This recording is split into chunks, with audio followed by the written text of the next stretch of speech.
Namo tassa bhagavato arahato samma sambuddhassa. Namo tassa bhagavato arahato samma sambuddhassa. Namo tassa bhagavato arahato samma sambuddhassa.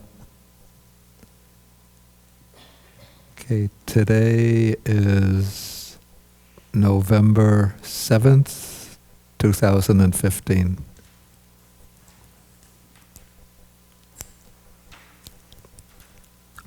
Okay, and so today we'll be taking Sutta number 140 in the Majjhima Nikaya.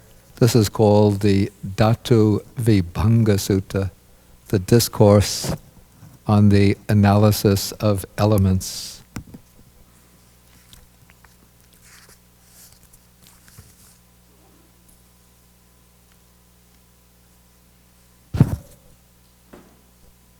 Okay, so this sutta begins, first I'll do the introductory portion of the sutta, then I'll explain some of the background to the sutta. Okay, so the sutta begins when the Buddha is he's wandering in the Magadhan country. Magadha is the state, now corresponds to modern Bihar in India. And then he eventually arrived at Rajagaha. That city still exists under the name Rajgir. And then he went to a potter whose name is Bhagava. Apparently this was a clan name of the potters, and said to him that he would like to stay just one night in the workshop, the potter's workshop. Then the potter says to him that it wouldn't be any inconvenience for him, but there is a homeless one, a pabajita, one who is renounced, an ascetic, a wandering ascetic, who's already staying there. And so first you have to find out if it will be agreeable for him. Okay, so now the discourse tells us, or the sutta tells us, that there was a clansman named Pukkusāti who had gone forth from the home life into homeless life, from the home life into homelessness out of faith in the Blessed One. And on that occasion, he was already staying in the potter's workshop. And so the pabajita, the homeless one who's staying in the workshop, is in fact somebody who has gone forth under or out of faith in the Buddha.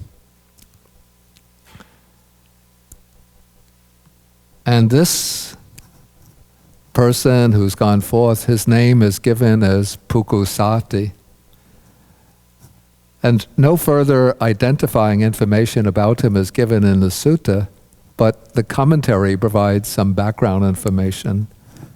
And as I often have to say, when it comes to commentaries, sometimes you have to remember that these are traditions which have been passed down orally, and we don't know to what extent they're reliable. But I believe that there's some confirmation of the Pali commentarial tradition in parallel to this sutta, which has come down in other traditions, in other schools. Okay, according to the commentary, Pukkusāti had been the king of, in Pali, the city is called Takasila, but it's better known under the Sanskrit name Takshila. And that was the capital city of the state of Gandhara. Gandhara now corresponds to, probably this would have been the eastern part of Gandhara, which now corresponds to Pakistan. Later, Gandhara came to comprise quite a large area, also including parts of what is now Afghanistan. In fact, if you follow the news, you sometimes read about very bitter fights taking place in Kandahar. Probably Kandahar is a corrupted pronunciation of Gandhar, Gandhara.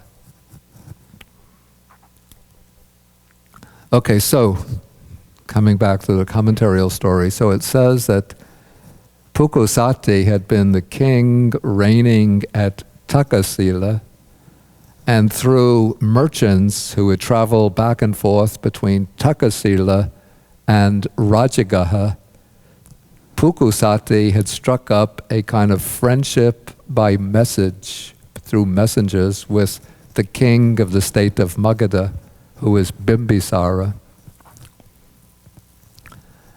And so, as a token of their invisible friendship, invisible in that they had never met in person, Pukkusāti had sent Bimbisara in caskets. He had put these very expensive, very beautiful blankets. I guess Takashila was famous for the wool, the quality of the wool, and so there were these beautiful blankets that he had prepared and sent them off to Bimbisara.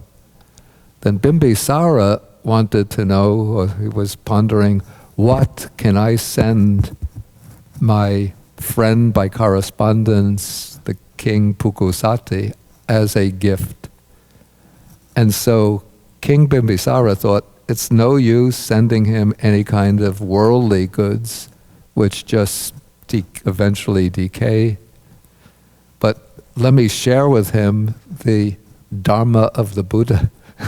And so he had some, I think they were like gold foil sheets, so golden sheets prepared, and on them he inscribed passages from the Dhamma, passages in homage, the passages that describe the qualities of the three jewels, then other passages from various suttas, and sent them rolled up that piece of golden sheet, and then sent it with a lot of pomp and circumstance on the backs of elephants to Pukkusāti.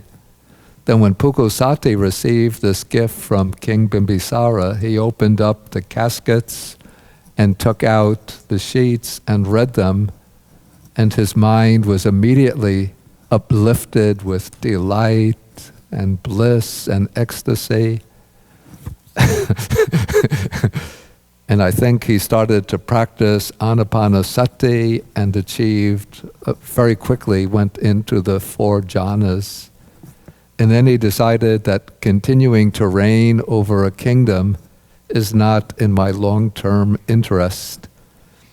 And so I think one night when everybody in the palace was asleep, he slipped out of the palace and took some cloths and, stitched them together and then dyed them the kind of saffron or ochre color, and then gave up his royal garments and put on the ochre robes, and then went forth as a wandering ascetic. Even though he hadn't taken formal ordination, but he declared that he was now an ascetic, sort of, who had gone forth under the Buddha. But he wanted to come to meet the Buddha in person and to be formally admitted into the Bhikkhu Sangha. And so he was under the impression, somehow he must have heard that the Buddha had his main seat, his main residence at Savatthi. Wait, let me just...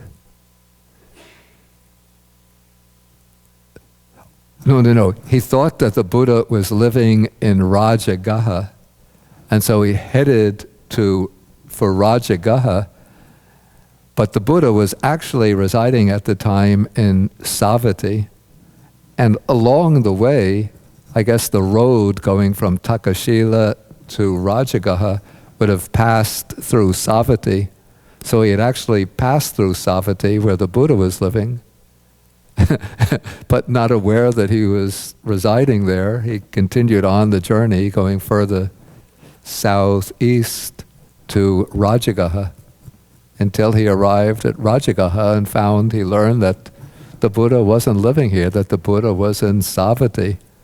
And so he was going to spend a night at the potter's shed in order to, to pass the night and recuperate from the journey, and then head back up north to Savatthi. But the Buddha, using his supervision, his supernormal vision, was aware of what was going on. And so the Buddha decided to go to Rajagaha in order to meet this young renunciant, Pukkusāti. And so we see that the Buddha here, he's not traveling together with the community of monks. He doesn't have any attendant, but he's traveled alone. He's set out by himself.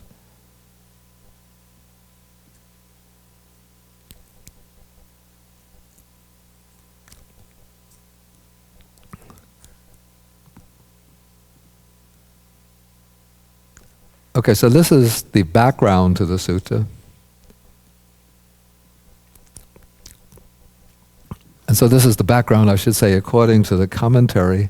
When I had read this sutta, before I had become acquainted with the commentarial background story, I always imagined it to myself as just a very ordinary young man, without any distinguished background, who's become a kind of self-declared ascetic under the Buddha.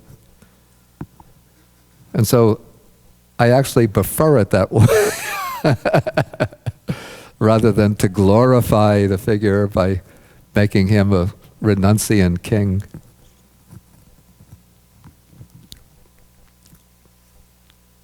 Okay, so Pukkusāti is already staying in the potter's workshop. And so the Buddha goes up to him and says, the Buddha is apparently taking on a very humble role, just coming on like another traveling monk, saying, if it's not inconvenient for you, bhikkhu, I will stay one night in the workshop.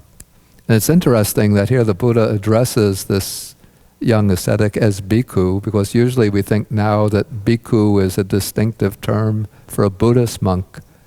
But the word bhikkhu actually comes from the noun bhikkhā, or in Sanskrit bhiksha, which means food collected on alms round.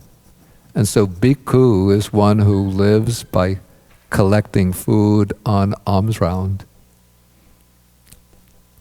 And so in the Buddha's time, this would have probably been a general term for the wandering ascetics who lived on alms round. Maybe somebody there is late for the class.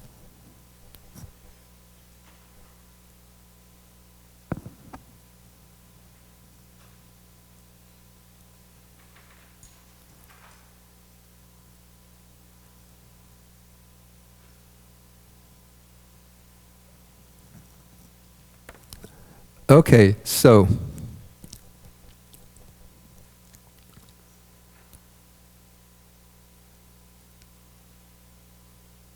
the Buddha asked permission from this young ascetic to spend a night in the workshop. And then, this is significant, the Pukkusāti addresses the Buddha and he says, the potter's workshop is large enough. Here the word is translated friend, but the Pali word is avuso. And then we have let the venerable one, and here the word used in the text is ayasma, stay as long as he likes. Now this word avuso, translated friend is not really a very accurate translation.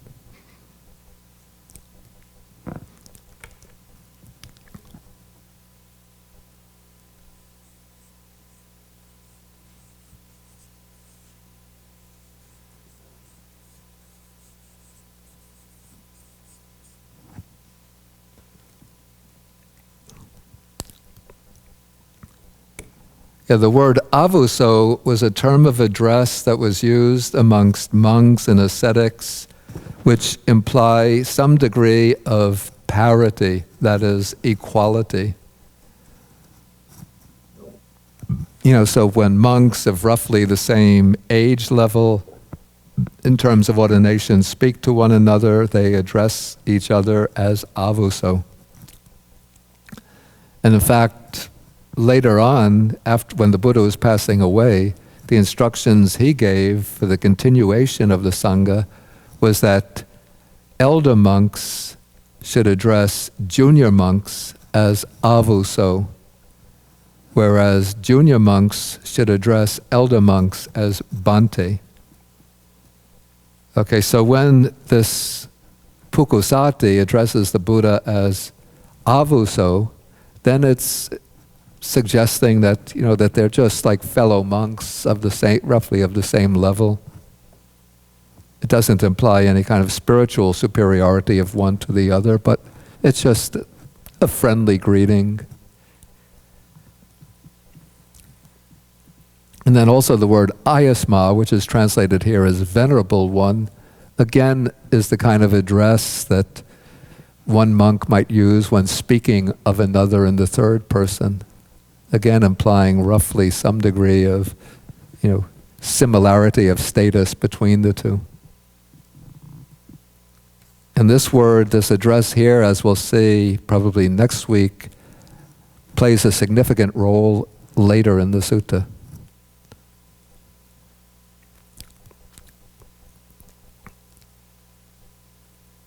Okay, so now the Buddha enters the workshop and he prepares. There must have been some mats in the workshop, or maybe the Buddha, when he's traveled, maybe he had a kind of straw mat that he carried with him in case he needs it.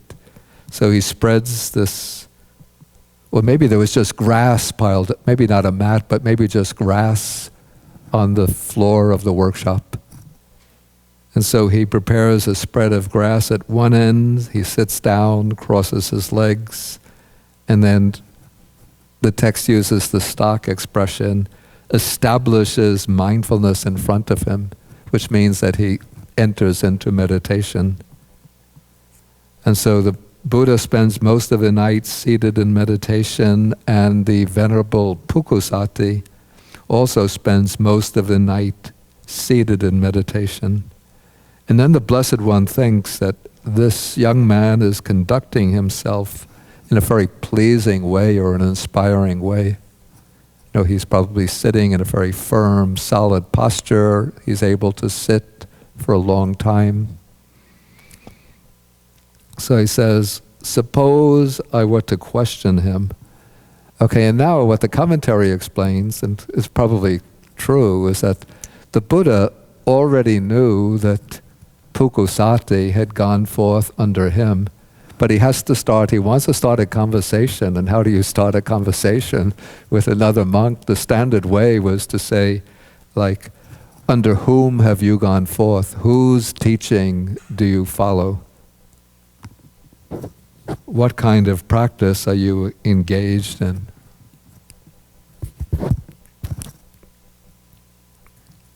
Okay, so the Buddha asks Pukkusāti these questions, and then now Pukkusāti, he's, of course, whether he's been a king of Takshila or has just been a wandering ascetic, he's never seen the Buddha before. And what's interesting, this is a little bit of a puzzling, that the text described the Buddha as having something what they call the 32 marks of the great man, 80 minor characteristics, and sometimes when the Buddha wants to, he can emit the aura, fathom-wide aura. And even if we take these descriptions with some reservation, but I would think that the Buddha would have such a majestic appearance and emanate such a feeling of serenity and of wisdom that one would almost and charisma, that one would almost immediately, if not identifying this is the Buddha, think, wow, this is an extraordinary ascetic. And yet, Pukkusāti doesn't see him as extraordinary in any way. And so what could be the reason for this?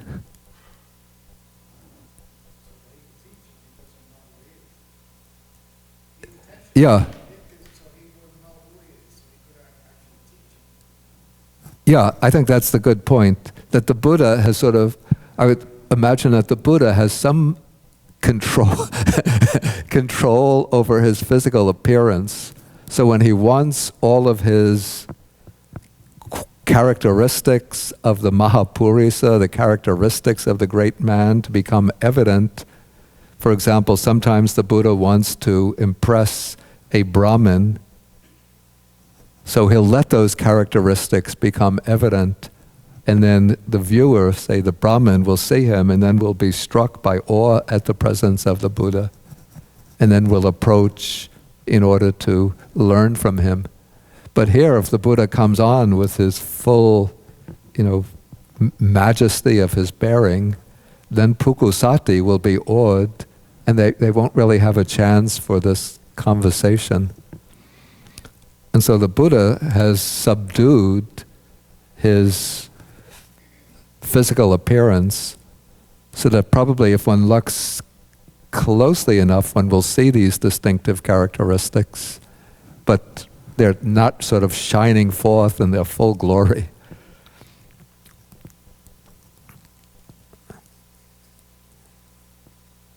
Okay, so when the Buddha asks Pukkusāti these questions, then Pukkusāti explains, he says that there is the recluse, the samana named Gotama, who comes from the Sakyan clan and who has this particular reputation of being a blessed one, an accomplished one, fully enlightened and so forth. The teacher of gods and humans, the enlightened one, the blessed one, I have gone forth under him. That blessed one is my teacher, and I profess the Dhamma of that blessed one. Okay, then the Buddha asks, but he says, where is the blessed one now living? He's playing along as if he's not, what? It's not lying, no. He's not speaking falsehood. He's just asking a question. Yeah. But he's just playing along as if he is not the blessed one. So he asks, where is that blessed one now living? And Pukkusāti says he's now living in Sravasti. Then the Buddha says, have you ever seen the blessed one before? And would you recognize him if you saw him? And Pukkusāti says, no. Okay, then the Buddha reflects that this clansman, the young man, has gone forth under me. Suppose I teach him the Dhamma. And this seems to me a little bit strange, because the Buddha then the Buddha then says to him, he says, Bhikkhu, I will teach you the Dhamma. Listen and attend closely to what I shall say. He hasn't established that he is also professing the Dhamma of the Blessed One. And we don't know, how is Pukkusāti to understand at once that he's being taught the Dhamma of the Buddha? Suppose I'm wandering on tour and I come to a shed and somebody says, well, there is a clergyman now living in the shed and the clergyman turns out to be maybe a Christian evangelical minister, and he says, I shall now teach you the gospel. I would feel a little bit like I'm being imposed upon.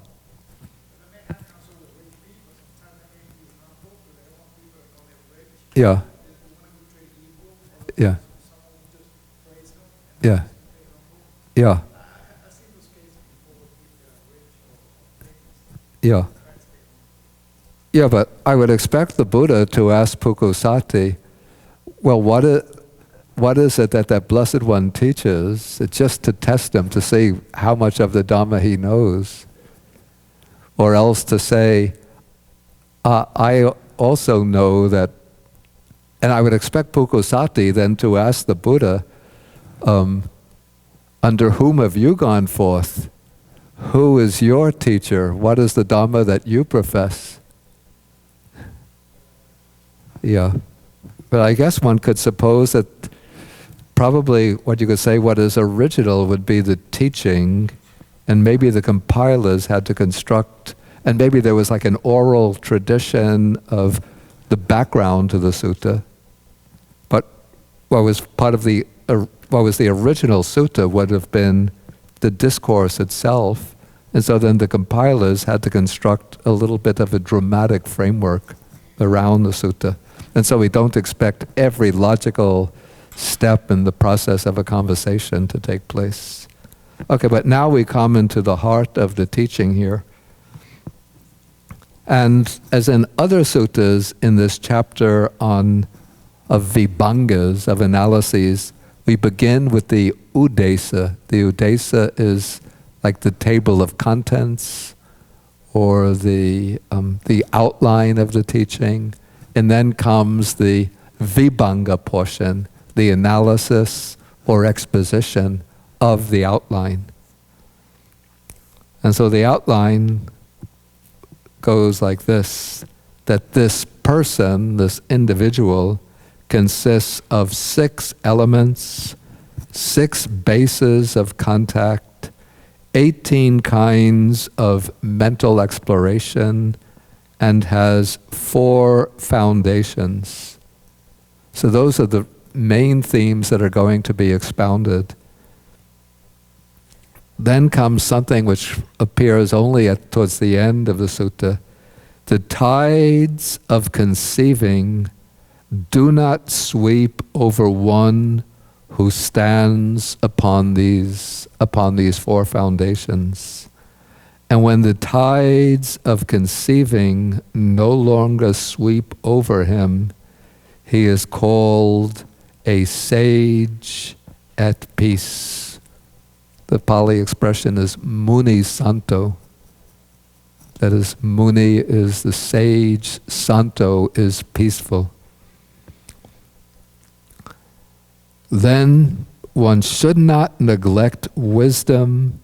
One should preserve truth, one should cultivate relinquishment, and one should train for peace. These 4 clauses are actually referring to what are called the 4 foundations, the 4 adhitthana.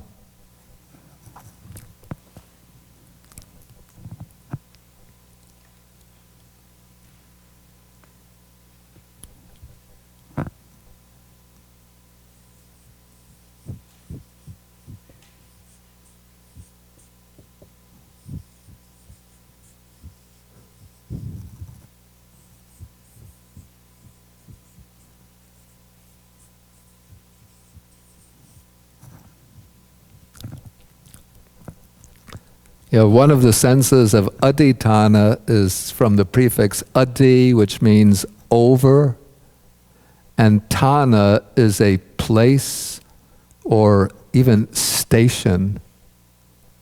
In fact, you could see the connection between the Pali and the English more easily through the Sanskrit. Thana would be sthana, related to the English word stand or station. And so adhitthana is that over which one stands, that which one stands upon. And there are the 4 adhitthanas here, the 4 stations or foundations are wisdom, truth, relinquishment, and peace.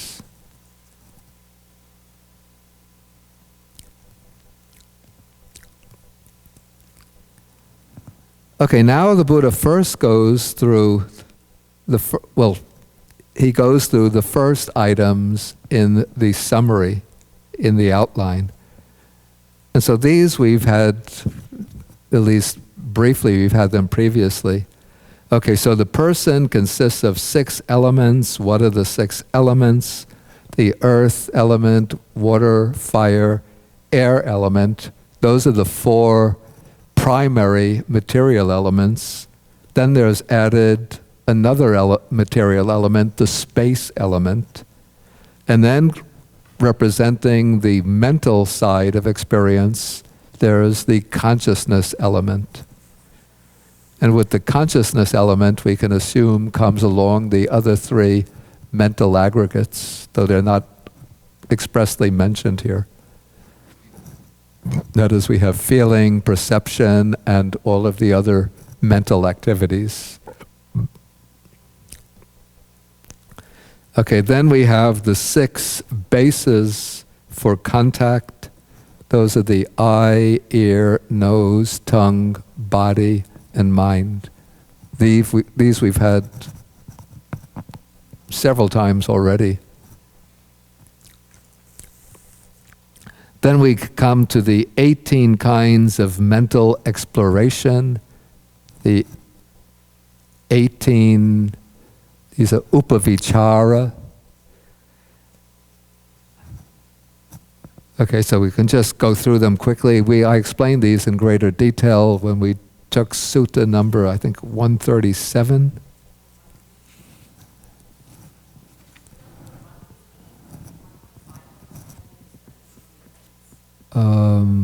Did we have the 18 upavicharas there? No, it was in sutta number 137. Okay, so on seeing a form with the eye, one explores with the mind a form productive of joy, a form productive of grief. That's too strong. Displeasure, dissatisfaction, unhappiness. One explores a form productive of equanimity.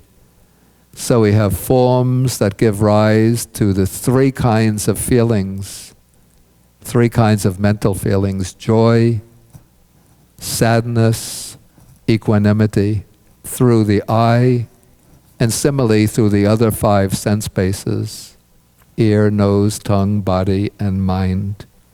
So in that way we have 3 feelings through 6 sense bases, 18 mental explorations. Okay, then this person has 4 foundations. So these are the foundations of the foundation of wisdom, the foundation of truth, the foundation of relinquishment, and the foundation of peace. And we could see that, or later we'll see that the 4 foundations are things that initially one has to cultivate and develop. And then when they become fully developed, then they become, we could say, the foundations on which the liberated one, the arahat, takes a stand. So the things that support the arahat, or the characteristics that are inalienable from the being of the liberated one.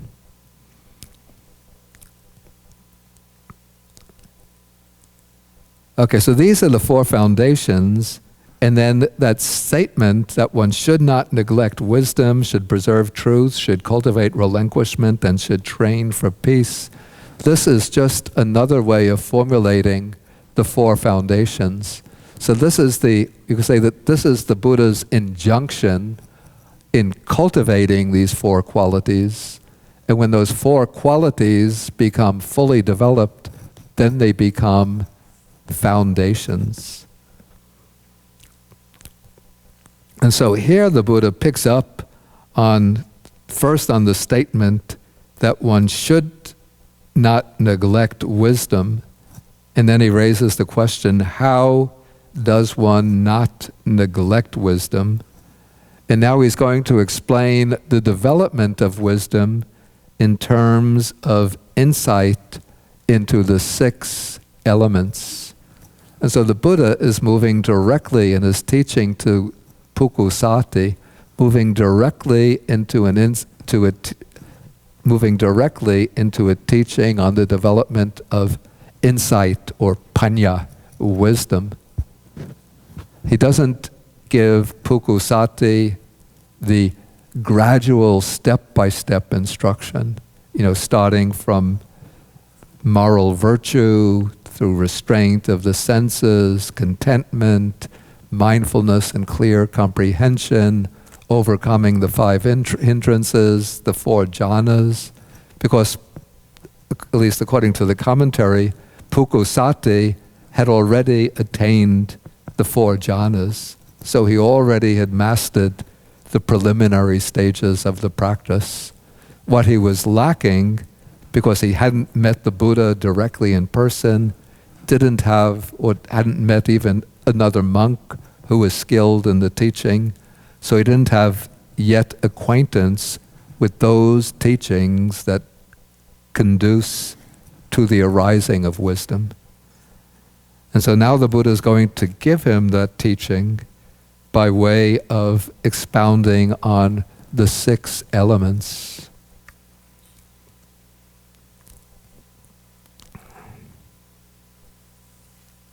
And what's interesting in terms of the structure of this discourse, the Buddha begins by saying that the person consists of the 6 elements, but then when he elaborates on that statement, he merely enumerates the elements without elaboration.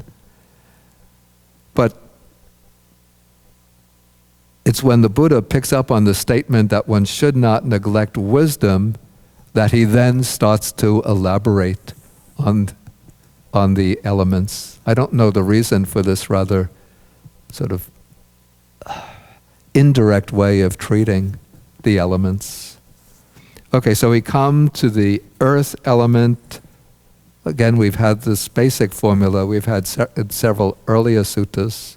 So we have the earth element might be internal, that is pertaining to oneself, one's own body, or external, the earth element in the bodies of others as well as in inanimate matter.